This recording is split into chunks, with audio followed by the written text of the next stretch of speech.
Hi, I'm Lesley Canarium, and I'm Reader's Advisory Librarian here at the Rogers Public Library. For our March Take It, Make It program, well, you may have noticed that it's been a little chilly out. We're going to make no-sew scarves. In your kit, you're going to get 2 big pieces of fleece that should make a nice, pleasing contrast pattern. And what we're going to do is just stick them on top of each other.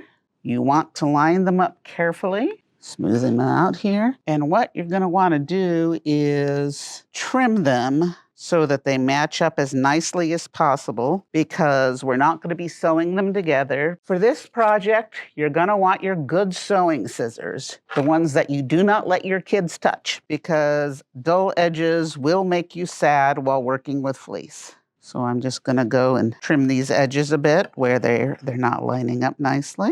This is one of those projects where 90% of the result depends on careful preparation and doing things in advance. All right, now that I got it looking good from this side, I'm going to flip it over and make sure everything lines up nicely on the other side too. That way, your scarf will be truly reversible. As you can see, I got a little bit of nastiness there at the selvages. I'm going to go ahead and line that up and trim off that little bit at the selvage edge. And down here on this edge too. Now, if you've seen these videos before, you'll know that I usually show you how to make the basic project and then show you some ways to make it fancier. But I'm going to do that a little different this time. The way that this project works is we just put these 2 pieces of fleece on top of each other.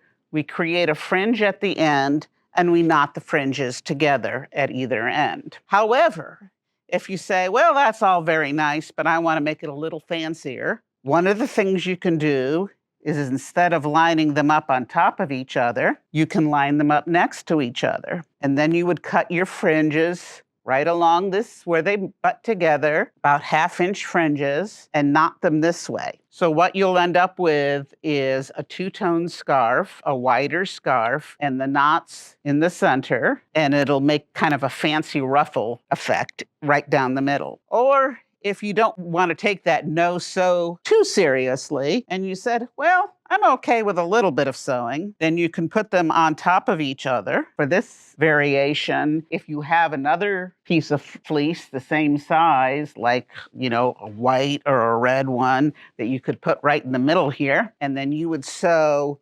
right down the middle here, just a straight stitch, and then cut your ruffles once again along the long edges within about 1.5 inches of that center seam. And then if you do that on both sides, you'll just get this really nifty, almost like a fleece feather boa. But we're not doing either of those variations. We're just going to do the simple scarf. So once you got them lined up nicely, at this point, you might want to grab your pins, if you have some, and just stick a couple of pins here in the edges so things don't slip and slide around. You'll be happier in the long run. Grab them on this end as well. And just stick a couple pins in there, about 3 or 4 inches in. You can just start cutting, but as I said with this project, a little bit of preparation goes a long way. So if you grab yourself a ruler, and you're going to want to mark just about 1.5 inches from the end, and then same thing going the other way, and do the same thing at the other corner, just about 1.5 inches. And I'm going to go ahead and trim little squares on the edge here. And now I'll do the same on the other side. And cut out these little notches here at the corner. And then, if you happen to have some masking or painter's tape, this also will make your life a little simpler, because we're going to take a piece of tape and just lay it across 1.5 inches from the edge. And then I'm going to mark along this tape here every 1/2 inch. And so now I have marked exactly where I'm going to cut my fringe. So just take my nice sharp scissors and cut up to the edge of the tape every 1/2 inch or so. The closer you can get to making it even and tidy, the nicer the final result will be. And if you've, measured everything evenly, you should end up with just about 12 fringes. Is that a word? Fringes? You know what I mean. And now we're going to do the same thing on the other side. Just trim right up to the tape along those marks. And if you decided to do one of the other variants, you could just do it the same way, except you'd be putting your tape along the long edge.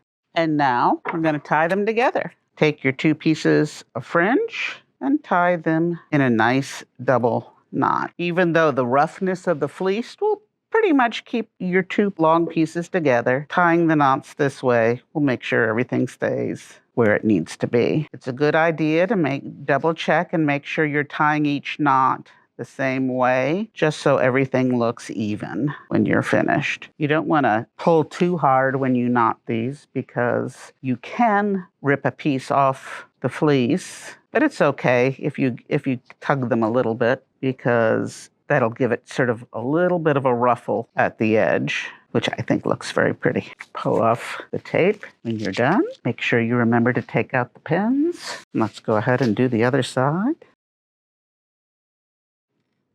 And there we go. Simple as that. A nice, cozy, reversible scarf.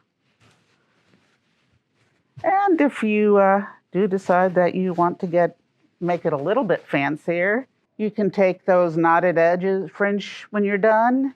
And if you happen to have some pony beads in your craft closet, well, a little bit of sparkle on the edge looks very nice. So that's all there is to it. I hope you enjoy it.